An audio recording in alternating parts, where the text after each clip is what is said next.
Hello everyone, I'm Equinox Doodles, and I got access to the closed alpha of MultiVersus. Played for over 9 hours already, have the battle pass nearly at level 30 to get my unique alpha tester backdrop, and I have some concerns about the future of this game. I don't like being pessimistic, especially this early in the game's lifespan, but I want to get it off my chest in hopes that this somehow is seen by the folks in player first games. As somebody who has played every platform fighter on the market, Smash, Rivals of Aether, Brawlout, Brawlhalla, Slap City, Super Smash Flash 2, and even Nick All-Star Brawl, I think it's safe to say I have a lot of experience in the genre. I hope that with my experience, my word at least has a little merit to it, because I do have quite a few things I want to say about this game in particular. Let's start off with the positives of this game, and what I liked. The wall mechanics and lack of ledge make me very happy. If I had to compare to anything, it's close to Brawlhalla, where you can wall jump quite a bit, but in MultiVersus there is no limit, and you can slowly slide down the wall if needed to mix up your recovery, unless the opponent just spikes you, in which case you're dead, and I'll talk a little bit more about that in the things I don't like. Another thing that I actually really liked was the dodge jumping tech. I found myself using it frequently as a way to burst in and for movement around the stage, and having a tutorial teach me this tech was very, very nice. The best way I can describe it is basically Celeste's hyperdash, and it's relatively easy to execute just like in Celeste. Controversially, I also really like the way that dodges are balanced in this game. Basically, you lose invincibility if you play super defensively, rolling and dodging frequently,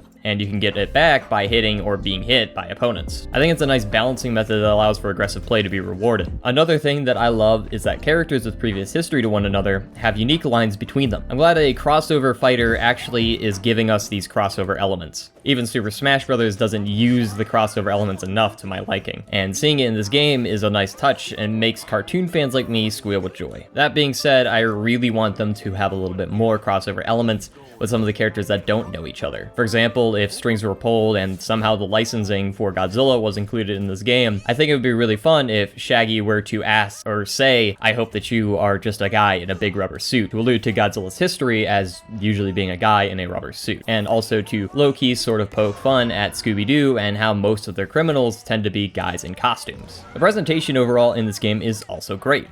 It looks nice and most of the animations are readable, making the chaotic nature of doubles manageable to fight in for the most part. And the amount of accessibility options is also really, really nice. I found myself actually using the settings quite frequently, just to fine-tune the experience to my liking. And I really hope that the rest of the platform fighter genre takes a look at the amount of options available and allows people to change things to their liking. For example, MultiVersus allows you to set the buffer input and how buffers are actually held in the game. If you prefer it to be more like Smash Ultimate, you can do that. If you prefer it to be more like Rivals, you can do that. If you prefer to set it off, like if you were to play Melee, you can do that. Lastly, I would like to shine a spotlight on what I think is the strongest suit of MultiVersus: the moveset designs and focus on doubles. I think that MultiVersus and their focus on doubles is a double-edged sword. It allows for unique movesets to be designed specifically for that mode. However, this also comes at the cost of making characters bad overall when it comes to singles. For example, Velma is a support but lacks any good tools when it comes to 1v1 scenarios, because her role is meant to be supporting another character. The amount of synergy you can find, however, with these characters allows the game to stand out a bit more and give the core loop of the experience plenty of attention. I think that if anything, MultiVersus should allow for the support characters to be able to play in 1v1 scenarios as well, while also allowing them to play the support role that they are meant to be. However, now that we've discussed the things I loved about the game, we need to talk about what I didn't like. And I want to say that this isn't a I want it to feel like the other games in the genre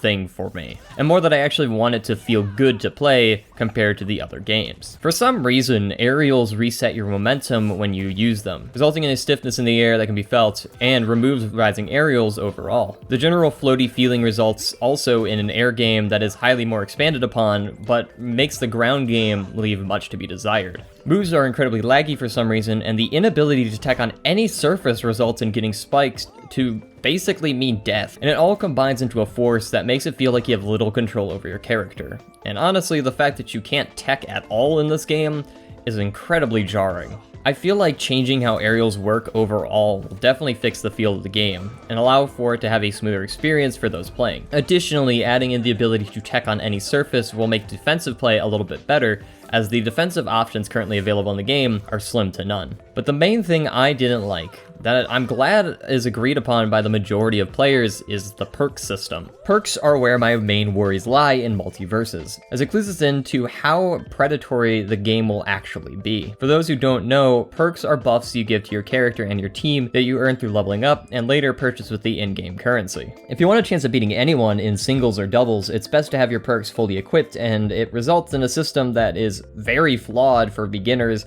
and for those wanting to try out new characters. There's no reason to play multiple characters, as the perks you already have unlocked with the in-game currency will not carry over. In fact, they will just be given a small discount. So if you paid 200, well buddy, you still gotta pay 125 for those. If you're a beginner, you have to grind new characters out just to make sure your team has a chance at success with them, or use the XP boosts that you get from the battle pass to actually have a chance at getting up to where you need to be to actually have some sort of playability with your character in doubles or 1v1s. This whole thing reminds me of an entire other system that was widely disliked from another fighting game that just so happened to be a crossover of popular franchise. Oh hey, that's Street Fighter Cross Tekken and the gem system. Ew. So why is this a worry? Well, allow me to explain in the simplest terms I can. The in-game currency is used to also purchase characters, which most likely means that you are also going to be able to purchase skins with them. And those skins also have rarities, which means that we can assume that loot boxes will be a thing. And there also hasn't been a separate in-game currency shown, a premium currency if you will, like gems or Robux, if you will. So we have all these things connecting together to one in-game currency that is used to purchase big things as well as the small things like perks.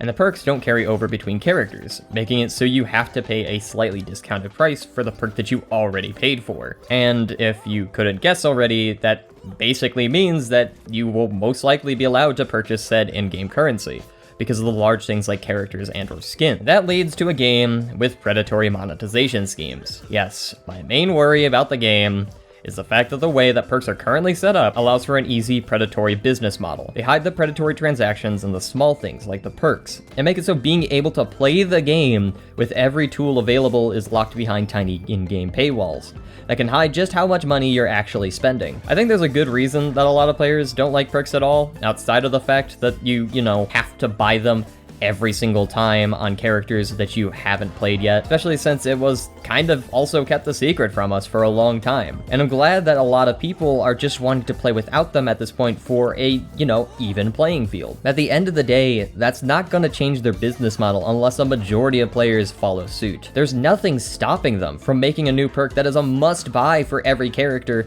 and it can easily spiral out of control and into a very worrying business plan if gone unchecked. I really hope I am proven wrong, but perks seem to be such a large incentive for players to do well that I doubt anything will change. There's been so much balance to it that I don't even think they will remove it. At least, I can hope that the core changes to the gameplay itself can be made, because as it stands right now, I fear for the future of the genre if this business is successful.